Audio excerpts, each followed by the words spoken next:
दोस्तों 11 नवंबर को हमारा कक्षा 11वीं का व्यवसाय अध्ययन बिजनेस स्टडीज का पेपर होने वाला है अर्धवार्षिक परीक्षा का। इसलिए दोस्तों इस वीडियो में हम देखने वाले हैं top 50 plus important question answer. एक ही वीडियो में दोस्तों हम 2 अंक की, 3 अंक की, 4 अंक की वाले महत्वपूर्ण प्रश्नोत्तर कवर करेंगे। फास्ट में आपको बताते जाऊंगा। ओके, क्वेश्चन ही बताऊंगा और सॉल्यूशन के साथ मैं आपको बताने वाला हूँ। तो चलिए देख लेते हैं। सबसे पहले दोस्तों हम कवर करने वाले हैं 2 अंक की वाले अति महत्वपूर्ण प्रश्नोत्तर। सबसे पहले दोस्तों आपको तैयार करके रखना है आर्थिक क्रिया किसे कहते हैं और अनार्थिक क्रिया किसे कहते हैं। बहुत ज्यादा इंपॉर्टेंट है। ओके, बस केवल एक लाइन में आपका आंसर आओ, इतना आपको लिखना समझाने की दृष्टि से दिया हुआ है। आर्थिक क्रिया क्या होती है? मनुष्य द्वारा धन कमाने के उद्देश्य जो भी क्रिया की जाती है वो क्या है? आर्थिक क्रिया कहलाती है। और जो क्या होती है धन कमाने से उद्देश्य जो काम नहीं किए जाते वो आपकी अनार्थिक क्रिया में आती है। ओके, आपका दिया जैसे मित्रता है, समाज सेवा है, ओके, रीति रिवाज है, तो ये आपके धन कमाने के उद्देश्य नहीं किए जाते तो आपकी अनार्थिक क्रिया में आगे। ओके, जबकि किसी डॉक्टर द्वारा काम करना, ओके, किसी शिक्षक द्वारा शिक्षण का कार्य करना, कर्मचारी द्वारा कार्य में काम करना, श्रमिक द्वारा मजदूरी करना, तो ये सब आपकी क्या है? ये आर्थिक क्रिया की आगे। ओके, सिंपल बस आपको एक 2 लाइन में ये तैयार करके रखना है। नेक्स्ट, पैसा से क्या तात्पर्य है? ये आपको तैयार करके रखना है। इंपॉर्टेंट है आपका पैसे बनाया चुका, पैसे से आशा है, तैयार लीजिएगा। आगे आपका उद्देश्य क्या है? ओके, काफी क्वेश्चन हमें देखना है इसलिए मैं आपको डायरेक्ट मैं आपको बताते जा रहा हूँ। उन्हें आपको तैयार करके रखना है, सॉल्यूशन के साथ दिया हुआ है, स्क्रीनशॉट ले सकते हैं। या दोस्तों आप क्या है वीडियो को पोस्ट कर लीजिएगा, फिर आप क्या तैयार कर लीजिएगा। उद्योग से क्या है एक बार पढ़ना है और समझना है, तो 2 लाइन तो आप कम से कम इन टॉपिक के बारे में लिख ही पाएंगे। व्यवसाय का आर्थिक क्रिया स्पष्ट कीजिए, सॉल्यूशन आपका ये दिया हुआ है। इसके बाद दोस्तों रोजगार से क्या है? ये आपसे पूछे जा रहा है, तो रोजगार से आपको तैयार करके रखना है। नेक्स्ट, आर्थिक क्रियाओं की 2 उदाहरण दीजिए। आर्थिक क्रियाओं की 2 उदाहरण आपको बता सकते हैं। श्रमिक द्वारा कारखाने में कार्य करना, एक डॉक्टर द्वारा अपने क्लिनिक में कार्य करना। व्यवसायिक जोखिम क्या है? ये आपको तैयार करके रखना है। इसके बाद नेक्स्ट है व्यवसाय की परिभाषा। तो व्यवसाय की परिभाषा LH हेन के अनुसार दी है, साथ ही आपका मैकनाटक के अनुसार परिभाषा दी है, तो दोनों परिभाषा तैयार कर सकते हैं व्यवसाय की परिभाषा। नेक्स्ट, कंपनी के निर्माण की प्रक्रिया के चरण कौन कौन से होते हैं? तो प्रवर्तन, समावेशन, पूंजी अभिदान, व्यवसाय का प्रारंभ, ये आपके कंपनी निर्माण के चरण, तो तैयार कर लीजिएगा। इसके बाद दोस्तों आपको सहकारी समिति से क्या है? ये आपको तैयार करके रखना है, सॉल्यूशन आपका दिया हुआ है। निजी कंपनी से आशा, 2 लाइन में आपको निजी कंपनी के बारे में तैयार करना है। ऐसे हम जानते तो लेकिन लिखना किस प्रकार से वो आपको दिया हुआ है। ओके, फिर नेक्स्ट है आपका साझेदार किसे कहते हैं? ये आपको तैयार करके रखना है। ओके, फिर इसके बाद है भूमंडलीकरण उद्यम किसे कहते हैं? सॉल्यूशन आपका ये दिया हुआ है। फिर 2 लाइन में इनका आंसर इनका तो आपको तैयार करके रखना है। आगे देख लेते हैं मिश्रित अर्थव्यवस्था किसे कहते हैं? तो ये आपका बताया जा रहा है मिश्रित अर्थव्यवस्था। देखिए कुछ क्वेश्चन के सॉल्यूशन आपको लॉन्ग दिखेंगे तो समझाने की दृष्टि से आपका दिया हुआ है। बाकी आपको क्या है आगे की 2 लाइन आपको तैयार करके रखनी है, क्योंकि 2 से 3 लाइन आपको तैयार करके रखनी है। नेक्स्ट है विभागीय संगठन के 2 लाभ, इंपॉर्टेंट है, तो विभागीय संगठन के लाभ दिए हुए हैं। विभागीय उपक्रम से आशय आपसे पूछा जा रहा है। इसके बाद दोस्तों आपको ई बैंकिंग से क्या आशय? ई बैंकिंग यानी internet banking, okay, electronic banking, तो ये आपका दिया हुआ है ई बैंकिंग के बारे में, इसे तैयार कर लीजिएगा। वाणिज्य बैंक से क्या का अर्थ लिखिए? तो वाणिज्य बैंक का अर्थ आपका दिया हुआ है। डायरेक्ट टू होम यानी DTH सेवा का अर्थ पूछा जा रहा है, तो इसे आपको तैयार कर लेना है। आगे देख लेते हैं ई कॉमर्स की परिभाषा आपको तैयार करके रखनी है, ई कॉमर्स की परिभाषा दी है। और वेबसाइट से क्या आशा है? तो ये आपको देख लेना है। C2C बहुत ज्यादा इंपॉर्टेंट है आपका, उपभोक्ता से उपभोक्ता, ये आपको तैयार करना है। C2C और B2G क्या है? ये आपको तैयार करना है, दोनों सॉल्यूशन दिया हुआ है। ओके, इसके बाद हैकिंग सुरक्षा को समझाइए, तो ये आपके 2 अंक वाले महत्वपूर्ण थे। इसके बाद दोस्तों आपको व्यवसाय के सामाजिक उत्तरदायित्व से क्या आशा है? ये आपको तैयार करना है, सॉल्यूशन आपको ये दिया हुआ है।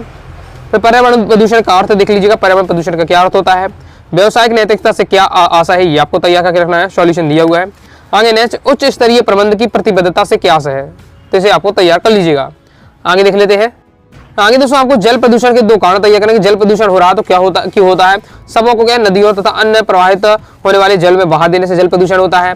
कूड़ा करकट अपशिष्ट पदार्थ जल स्रोत में नहाना, जल कीड़ा, कपड़े धोना आदि से क्या जल प्रदूषण हो जाता है।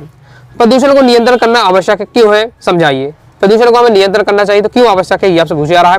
तो भविष्य के लिए, पर्यटन वृद्धि के लिए, स्वास्थ्य जीवन और सौंदर्य में वृद्धि, तो ये आपका दिया हुआ है। पहले तो आपको हेडिंग आपको समझनी है और ये बार पढ़ लीजिएगा तो आपको समझ में आ जाएगा।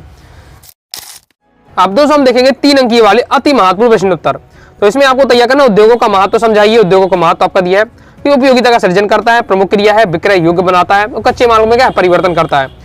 नेक्स्ट आपको व्यवसाय की 3 विशेषता, ये सबसे ज्यादा इंपॉर्टेंट है आपका, तो तैयार कर लीजिए। व्यवसाय की क्या विशेषता होनी चाहिए?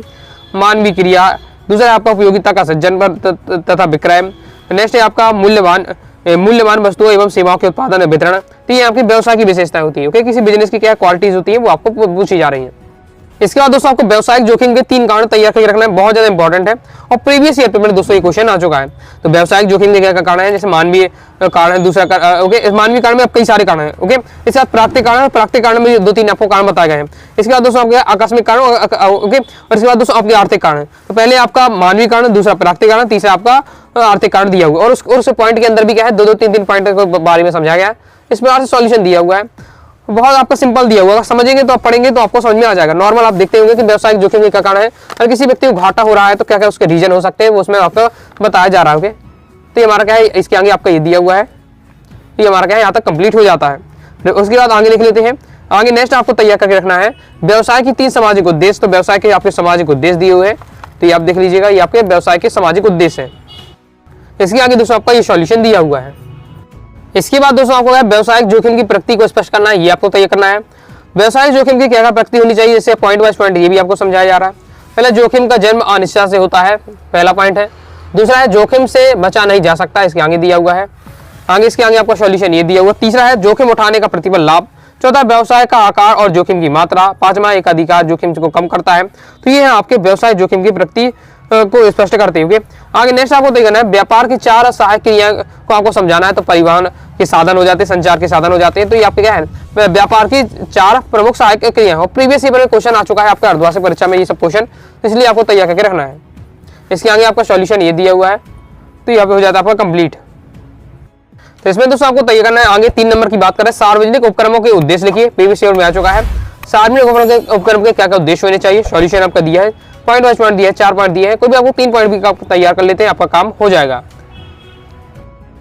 इसके बाद दोस्तों सरकारी कंपनी के लाभों को संक्षेप में समझाइए, पूछा जा रहा है सरकारी कंपनी के आपके लाभ दिए हुए कौन कौन से यहाँ लाभ होते हैं वो आपको समझाया जा रहा है, पॉइंट वाइज पॉइंट दिया हुआ है। तो इसे दोस्तों आपको तैयार कर लेना है, कंप्लीट हो जाता है। आगे नेक्स्ट दोस्तों आपको क्या समता अंशों के 3 गुण आपको तैयार करना है, आपके दिए समता अंशों के गुण, तो इसे आपको तैयार कर लेना है। इसके बाद दोस्तों आपको तय करना है संचित आय के गुण बताइए, तो संचित आय के गुण आपके दिए हुआ है। आड़त के गुण आपसे पूछे जा रहे हैं, तो आड़त गुण आपको तैयार कर लेना है, क्योंकि 3 नंबर के लिए महत्वपूर्ण चैप्टर से 3 नंबर का आता है। नेक्स्ट बहुत ज्यादा इंपॉर्टेंट है समता अंश की विशेषता है, तो समता अंशों के गुण और समता अंशों की विशेषता है, क्योंकि ये आपको तैयार करके जरूर रखना है। 3-3, 4-4 पॉइंट भी आप तैयार करके आप रखिएगा, ओके कंप्लीट हो जाता है। वाणिज्य पत्र के लाभ बताइए, भी आपको तैयार करना है। इसके बाद नेक्स्ट है व्यवसायिक साख के कोई 3 गुण आपको पूछे जा रहे हैं, कोई 3 गुण आपको तैयार कर लेना है व्यवसायिक साख के, तो कंप्लीट हो जाता है। तो इस प्रकार से दोस्तों मैं आपको 3 अंकी वाले महत्व प्रश्न बता दिए। अब दोस्तों हम देखेंगे 4 अंकी वाले महत्व प्रश्न। ओके तो इसमें दोस्तों आपको 4 नंबर सबसे पहले तैयार करना है एकांकी व्यापार की विशेषताएं लिखिए, तो एकांकी व्यापार की विशेषताएं दी है, जैसे एकांकी स्वामित्व, असीमता का दायित्व, प्रारंभ तथा अंत करने की इसमें सुविधा होती है, ये आपका दिया हुआ है। ओके व्यवसायिक स्वतंत्रता होती है, सीमित कार्य क्षेत्र होता है, ये आपका ओके तो तैयार आपको अच्छे से कर लेना है। एकांकी व्यापार में क्या होता है कि एक व्यक्ति मतलब पूरे मान के चलना आपको पूरा मालिक होता है, तो क्या होता है कि जब उसे क्या है प्रारंभ करना कोई बिजनेस तो स्टार्ट कर देता है, तब समाप्त करना तब समाप्त कर देना, क्योंकि वही उसका लीडर रहने वाला है। ओके इस टाइप से तो ये आपको समझ कर चीजों को तैयार करिए, पॉइंट आपको तैयार करना है, तो आपका कंप्लीट हो जाएगा। ये बहुत ज्यादा इंपॉर्टेंट है दोस्तों आपका सार्वजनिक कंपनी और निजी कंपनी में अंतर, तो ये आपको तैयार करना है सार्वजनिक और निजी कंपनी में क्या क्या अंतर होता है, तो ये आपका दिया वो पॉइंट वाइज पॉइंट दिया है। यहाँ कई सारे पॉइंट दिए, लेकिन आपको अभी हम 4 पॉइंट बस आपको तैयार करके रखना है, ये आपका हो जाता है कंप्लीट। आगे देख लेते हैं। इसके बाद दोस्तों आपको संयुक्त हिंदू परिवार व्यवसाय की विशेषताएं तैयार करना है। संयुक्त हिंदू परिवार की क्या क्या विशेषताएं होती है, तो ये आपको पॉइंट वाइज पॉइंट दिया हुआ है, तो इसे तैयार कर लीजिएगा, बहुत ज्यादा इंपॉर्टेंट है। एकांकी व्यापार और संयुक्त हिंदू परिवार के बारे में जरूर तैयार करके रखिएगा, यहाँ से क्वेश्चन अक्सर पूछा जाता है, कंप्लीट हो जाता है। इसके बाद एकांकी व्यापार की सीमाएं क्या क्या है वो देख लीजिएगा, तो सीमित पूंजी होती है, सीमित प्रबंध योग्यता होती है। ओके इसके बाद दोस्तों क्या होता है अस्थायी अस्तित्व होता है, असीमित दायित्व होता है, ओके उतावले निर्णय होते हैं, ये आप सब दिए हुए एकांकी व्यापार की सीमाएं। इसके बाद दोस्तों आपको नेक्स्ट तैयार करना है साझेदारी व्यापार एवं कंपनी में आपको अंतर, तो ये आपका दिया हुआ प्रीवियस ईयर में आ चुका है, इंपॉर्टेंट है साझेदारी व्यापार और कंपनी में अंतर, तो इसे आपको तैयार कर लीजिएगा। आगे देख लेते हैं। इसके बाद दोस्तों आपको संयुक्त हिंदू परिवार व्यवसाय के दोष तैयार करना है, कौन कौन से दोष होते हैं, जैसे असीमित दायित्व होता है, सीमित संसाधन होता है, सीमित प्रबंध योग्यता होती है। तो इसका मतलब है कि आपको एकांकी व्यापार और संयुक्त हिंदू परिवार इनकी आपको विशेषता तैयार करनी है, दोष तैयार करनी है। ओके यहाँ मतलब 4 क्वेश्चन आपके बन जाते हैं, संयुक्त हिंदू परिवार की व्यवसाय की विशेषता और दोष, इसी वजह से एकांकी व्यापार की विशेषता और दोष। ओके इंपॉर्टेंट यहाँ से मतलब 4 क्वेश्चन में से एक नए कोई टॉपिक आपसे पूछे दिया जा सकता है, तो तैयार रखिएगा। 4-4 पॉइंट आपको तैयार करना है, मैं कई सारे पॉइंट आपको बता रहा हूँ, लेकिन कोई भी आपके 4 अपने से तैयार करके रखिएगा, कंप्लीट हो जाता है। और से दोस्तों मैंने आपको 2 अंकी 3 अंकी 4 अंकी वाले महत्व प्रश्न बता दिए, सभी आपको तैयार कर लेना है। और दोस्तों आपको वीडियो पसंद है वीडियो लाइक करके सब्सक्राइब जरूर कर दीजिएगा। साथ ही दोस्तों टेलीग्राम चैनल व्हाट्सएप को ज्वाइन कर लीजिएगा।